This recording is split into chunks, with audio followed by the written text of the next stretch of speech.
गुरुर्ब्रह्मा गुरुर्विष्णु गुरुदेवो महेश्वरः गुरुर्साक्षात् परब्रह्म तस्मै श्री गुरुवे नमः। भक्तजनों, मेरा नाम ब्रिजभूषण आर उपाध्याय, ज्योतिषाचार्य, यज्ञाचार्य, वास्तुशास्त्र विशेषज्ञ। भक्तजनों, आज की वीडियो का नाम है रहस्यों से भरी लंका नगरी। भक्तजनों, भगवान शिव जी सती के साथ में सती को साथ लेकर के अगस्त ऋषि के आश्रम में राम कथा सुनने के लिए गए थे। वापस आते समय राम जी नर लीला कर रहे थे। सीता जी का हरण हुआ था और राम जी विलाप कर रहे थे और शिव जी ने दूर से जय सच्चिदानंद करके प्रणाम किया। सती को भ्रम हो गया, जो औरत के लिए विलाप कर रहे हैं वो सच्चिदानंद कैसे हो सकते हैं। और शिव जी एक वृक्ष के नीचे विश्राम करने लगे। सती बोलती है मैं भी प्रणाम करने जाती हूँ। और सती जा करके सीता का रूप धारण किया, राम जी के आगे आगे चलने लगी। राम जी ने प्रणाम किया, माता जी प्रणाम, पिताजी कहाँ हैं। और सती ने आंख बंद किया, आंख बंद करके बैठ गई। जहाँ देखे वहाँ राम लक्ष्मण सीता, आंख खोलती हैं, चारों तरफ राम लक्ष्मण सीता दिखते हैं। सती ने भगवान से क्षमा मांगा, मुझे क्षमा कर दो। शिव जी पूछते हैं प्रणाम कर लिया? बोले हाँ, आपकी तरफ प्रणाम करके आ गई। सती ने सीता का रूप धारण किया, ये बात शिव जी से छुपा गई। शिव जी ने ध्यान में देख लिया और मन ही मन सती का त्याग कर दिया। आकाशवाणी हुई, आकाशवाणी को सुन करके सती ने कहा प्रभु आकाशवाणी ने क्या कहा? शिव जी ने बोला कुछ नहीं। सती समझ गई कि पूरा रहस्य शिव जी समझ गए।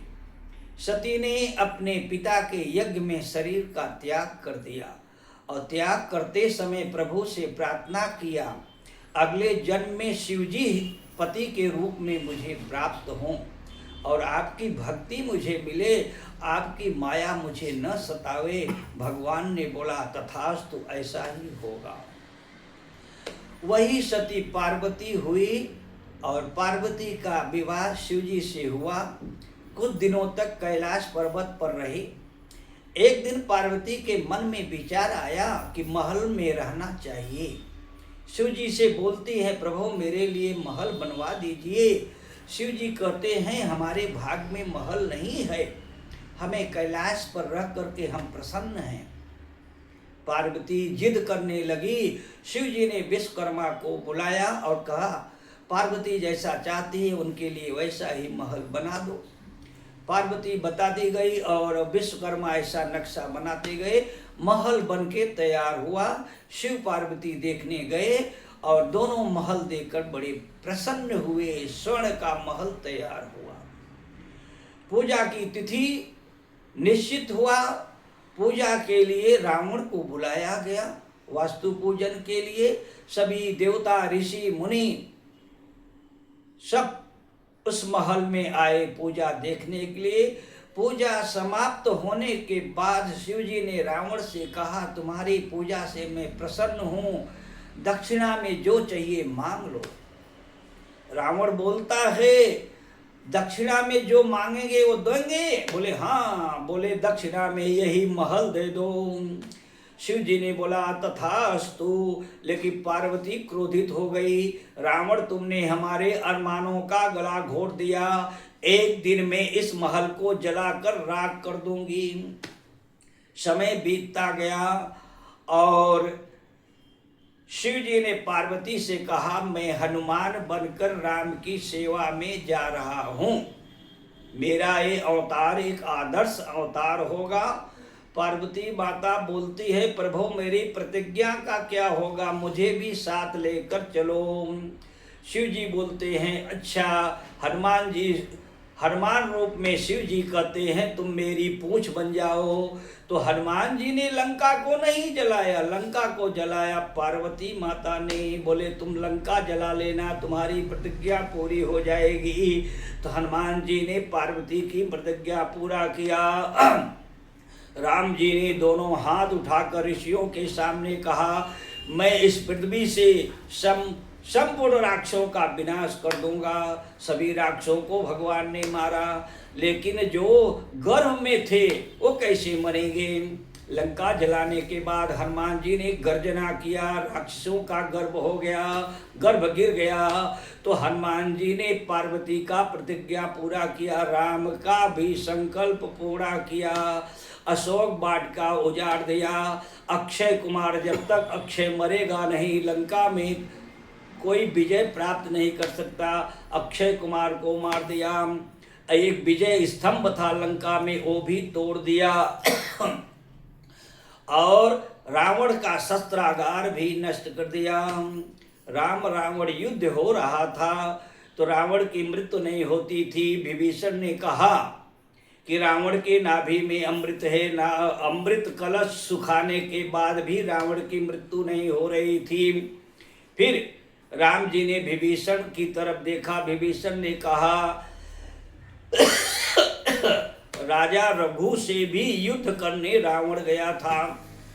रघु ने बाण निकाला रावण को मारने के लिए। उस समय ब्रह्मा जी प्रकट हुए, बोले महाराज इसे मारो मत, मैं इसको लंबी आयु का वरदान दिया हूँ। अगर आप इसे मार देंगे तो मेरा वचन और महर्षि वाल्मीकि का वचन झूठा हो जाएगा। राजा रघु कहते इस बाण का क्या होगा। ब्रह्मा जी बोले मुझे दे दो। और ब्रह्मा जी वो बाण लेकर के ब्रह्मलोक को चले गए। अमृत सूखने के बाद भी रावण की मृत्यु नहीं हो रही थी।